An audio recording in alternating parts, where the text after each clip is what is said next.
कहानी की शुरुआत होती है गहरे अंतरिक्ष में, जहां नासा के कुछ एस्ट्रोनॉट्स एक सैटेलाइट के मरम्मत के मिशन पर काम कर रहे होते हैं। इस एस्ट्रोनॉट की टीम को कोवल्स्की लीड कर रहा होता है। ये लोग STS-157 मिशन के तहत हबल स्पेस टेलीस्कोप में नया हार्डवेयर इंस्टॉल कर रहे होते हैं। इसी काम के लिए टीम में डॉक्टर रायन स्टोन को भी भेजा गया है। वो इस सिस्टम की स्पेशलिस्ट है, लेकिन उसके लिए ये स्पेस में बिल्कुल पहला एक्सपीरियंस है। जीरो ग्रेविटी में काम करना उसके लिए आसान नहीं है, क्योंकि उसे पृथ्वी पर ग्रेविटी के साथ काम करने की आदत थी। टीम पिछले एक हफ्ते से मिशन पर लगी हुई है और अब लगभग उनका काम पूरा होने ही वाला है। इसी दौरान कोवल्स्की डॉक्टर स्टोन से कैजुअली पूछता है कि स्पेस में उसे सबसे ज्यादा क्या पसंद आया। स्टोन मुस्कुराते हुए जवाब देती है, खामोशी। पूरा स्पेस इतना साइलेंट है कि पिन ड्रॉप साइलेंस भी लाउड लगता है। ऐसा सुकून पृथ्वी पर कहीं नहीं मिलता। लेकिन यह शांति ज़्यादा देर तक नहीं टिकती।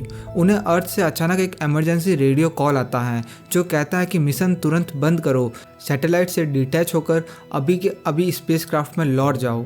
इसका कारण बहुत ही गंभीर होता है। असल में रशियन मिलिट्री अपनी एक पुरानी स्पाई सैटेलाइट को एक मिसाइल से उड़ा देती है ताकि उसका डेटा किसी और के हाथ न लग सके, पर उसका ब्लास्ट इतना बड़ा होता है कि सैटेलाइट के हज़ारों टुकड़े बनकर स्पेस में बुलेट की स्पीड से फैलने लगते हैं।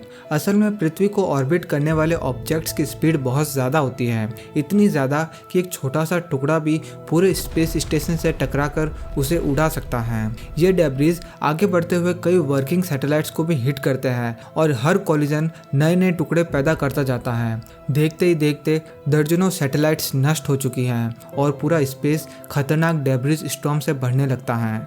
स्पेस में रशियन सैटेलाइट ब्लास्ट से बने डेब्रीज ने इतना नुकसान कर दिया कि पूरा कम्युनिकेशन सिस्टम ही बंद हो जाता है। अब ये मिशन कंट्रोल से संपर्क नहीं कर सकते और सिर्फ उनके आसपास मौजूद एस्ट्रोनॉट से ही आपस में बात कर पा रहे होते हैं। वे कुछ समझ पाते इससे पहले ही तेज रफ्तार से उड़ता हुआ डेब्रीज इनकी तरफ बढ़ने लगता है और कुछ ही सेकंड्स में स्पेसक्राफ्ट को जोरदार टक्कर मारता है। उसी दौरान एक बहुत बड़ा टुकड़ा उस पैनल से टकराता है जिस पर डॉक्टर स्टोन काम कर रही होती है और पूरा पैनल टूटकर अंधाधुंध स्पीड से स्पेस में घूमते हुए आगे बढ़ जाता है। स्टोन उसी पैनल के साथ फंसकर कंट्रोल खो देती है। कोवल्स्की उसे चिल्लाकर कहता है कि तुरंत सेफ्टी बेल्ट खोल दो, वरना हमेशा के लिए स्पेस में खो जाओगी। स्टोन किसी तरह बेल्ट खोल देती है, लेकिन तब तक वो बहुत दूर जा चुकी होती है।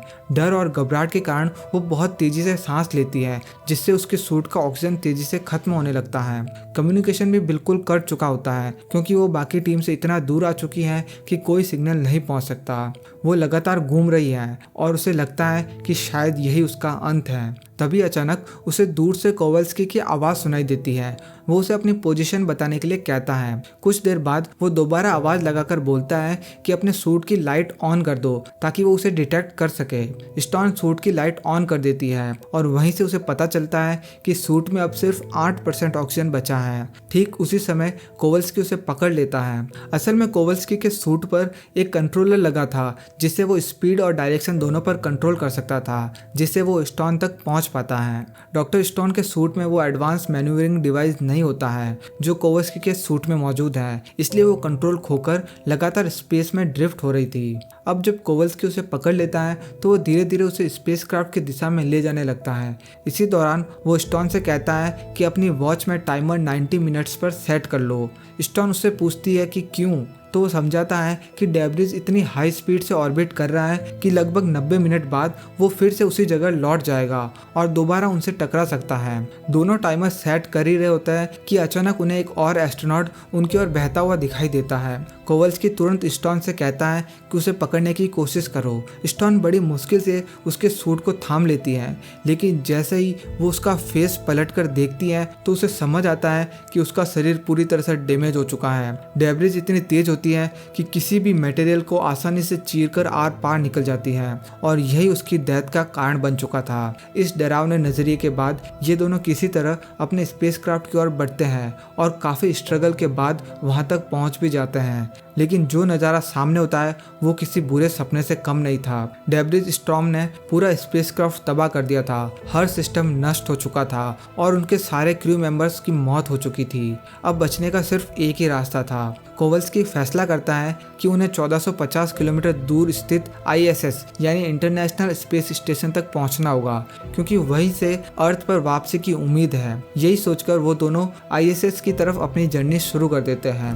ISS की तरफ बढ़ते हुए डॉक्टर स्टोन का ऑक्सीजन लगभग खत्म हो जाता है। मीटर सिर्फ 1% पर बचा होता है और कोवल्स्की के सूट का फ्यूल भी लगभग खत्म होने की कगार पर पहुंच चुका होता है। किसी तरह वह इंटरनेशनल स्पेस स्टेशन तक पहुंच जाते हैं, लेकिन वहां पहुंचकर उन्हें पता चलता है कि स्टेशन पहले से ही इवैक्यूएट किया जा चुका है। अर्थ पर लौटने वाले एस्केप मॉड्यूल का एक हिस्सा गायब है और बाकी का हिस्सा डेब्रिस से इतना बुरी तरह से डैमेज हो चुका है कि उसका पैराशूट पहले से ही खुल चुका है। बिना पैराशूट के पृथ्वी पर सेफ लैंडिंग करना बिल्कुल इम्पॉसिबल है। स्टोन घबराकर कहती है, हमें वापस मुड़ जाना चाहिए। लेकिन कोवल्स्की अनुमान लगाता है कि शायद अभी भी उस मॉड्यूल के थ्रस्टर्स में 1-2 बार थ्रस्ट देने लायक पावर बची हो। अगर ऐसा है तो वे लगभग 100 किलोमीटर दूर मौजूद चाइनीज स्पेस स्टेशन तक पहुंच सकते हैं। यहाँ थ्रस्टर्स का मतलब है छोटे छोटे प्रोपल्सन कैप्सूल्स जो स्पेसक्राफ्ट को एक पॉइंट से दूसरे पॉइंट तक पुश करते हैं। अब ये सोचकर वह अपने सूट की बची हुई सारी पावर इस्तेमाल करता है और खुद वो स्टोन को डैमेज हुए मॉड्यूल की तरफ जोर से धकेल देता है। दोनों तेजी से ड्रिफ्ट होकर स्टेशन की तरफ बढ़ते हैं, लेकिन उनकी ट्रेजेक्टरी पर उनका कोई कंट्रोल नहीं रह जाता, क्योंकि कोवल्स्की के सूट का फ्यूल अब पूरी तरह से खत्म हो चुका होता है।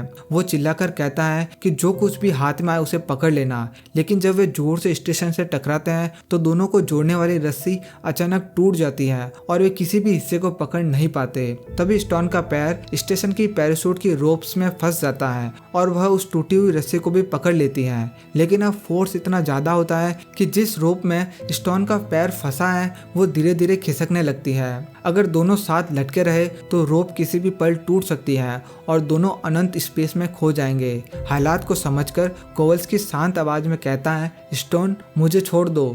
स्टोन घबराकर कहती है, नहीं, मैं तुम्हें खींच लूंगी। पर कोवल्स्की जानता था कि ये पॉसिबल नहीं है। 2 लोगों का कंबाइंड वेट रोप को तुरंत तोड़ देगा और दोनों की मौत पक्की है। स्टोन को बचाने के लिए वो खुद रस्सी के बकल को खोल देता है और धीरे धीरे स्पेस की काली खामोशी में दूर ड्रिफ्ट होने लगता है, हमेशा के लिए। कोवल्स्की धीरे धीरे अंधेरे में दूर जाता हुआ स्टोन से आखिरी बार कहता है, तुम खुद को बचाना और तुम्हारा ऑक्सीजन भी खत्म होने वाला है, इसलिए शायद तुम्हें चक्कर आ रहे होंगे। स्टेशन के अंदर जाओ, कैप्सूल में बैठो और सीधे चाइनीज स्टेशन की तरफ निकल जाओ, वहीं से अर्थ पर वापस पहुंच सकती हो। स्टोन रोने जैसी आवाज में कहती है, मैं कैप्सूल लेकर तुम्हें वापस लेने आऊंगी।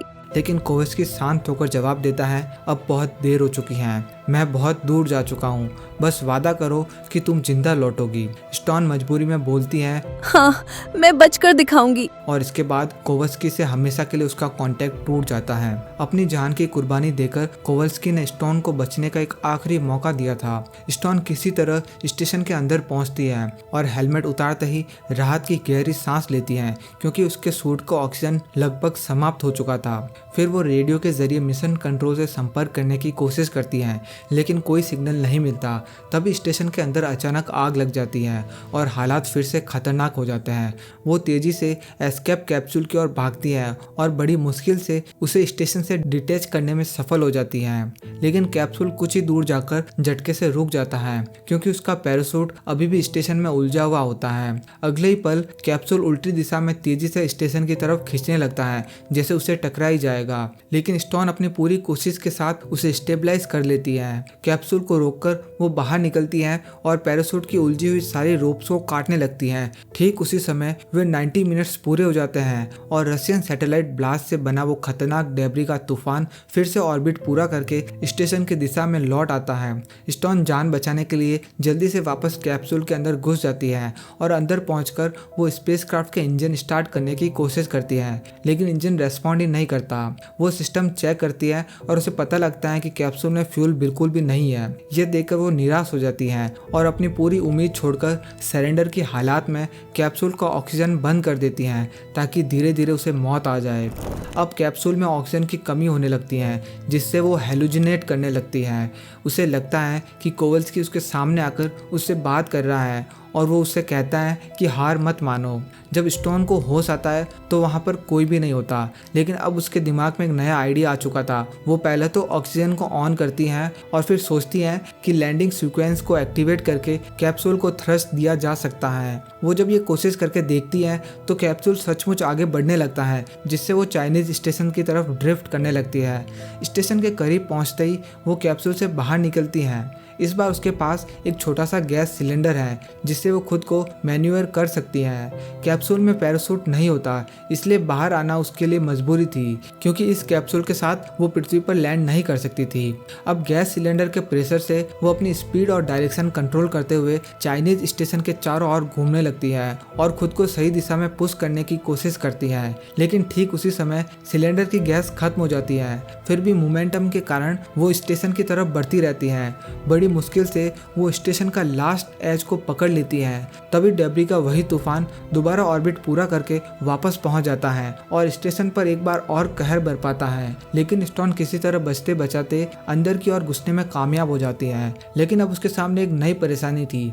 ये एक चाइनीज स्पेस स्टेशन था और हर सिस्टम, हर बटन, हर इंस्ट्रक्शन पूरी तरह चाइनीज भाषा में था। स्टोन को कुछ भी समझ नहीं आ रहा था। फिर भी वो किसी तरह री एंट्री कैप्सूल तक पहुंच जाती है, जिसे इस्तेमाल करके वो अर्थ पर लौट सकती हैं। कंट्रोल्स चाइनीज में होने की वजह से वो रैंडमली कोई भी बटन दबाने लगती है और आखिरकार कैप्सूल का लैंडिंग सीक्वेंस एक्टिवेट हो जाता है। उसे बिल्कुल अंदाजा नहीं होता कि वो सेफ बचेगी या नहीं, क्योंकि री एंट्री खुद में एक बहुत खतरनाक काम है। जैसे ही कैप्सूल अर्थ के ऑर्बिट में एंटर करता है, एटमॉस्फेरिक फ्रिक्शन से उसके चारों ओर भयानक हीट पैदा होने लगती है। कैप्सूल तेजी से गिर रहा होता है और हर सेकंड स्टोन के लिए क्रिटिकल होता है। आखिरकार कैप्सूल अर्थ पर स्प्लैश डाउन करता है और समुद्र में गिर जाता है। लेकिन समस्या यहीं पर खत्म नहीं होती। कैप्सूल पानी में धीरे धीरे डूबने लगता है। स्टोन खुद को बाहर निकालने की कोशिश करती है, मगर स्पेस सूट की वजह से वो फंस जाती है। कुछ पल के लिए उसे लगता है कि मंजिल के आखिरी पड़ाव पर आकर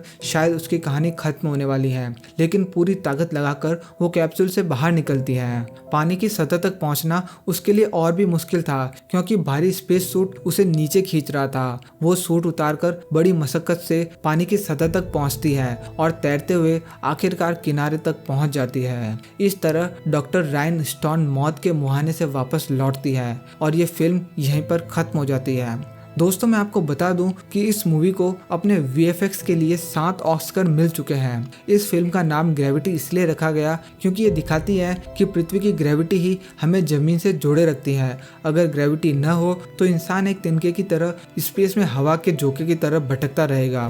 तो दोस्तों, ये थी ग्रेविटी फिल्म की पूरी कहानी। उम्मीद है आपको हमारा एक्सप्लेनेशन पसंद आया होगा। आपकी राय क्या है हमें नीचे कमेंट्स में ज़रूर बताएं और साथ ही इस वीडियो को एक लाइक और चैनल को सब्सक्राइब करना ना भूलें। Thank you.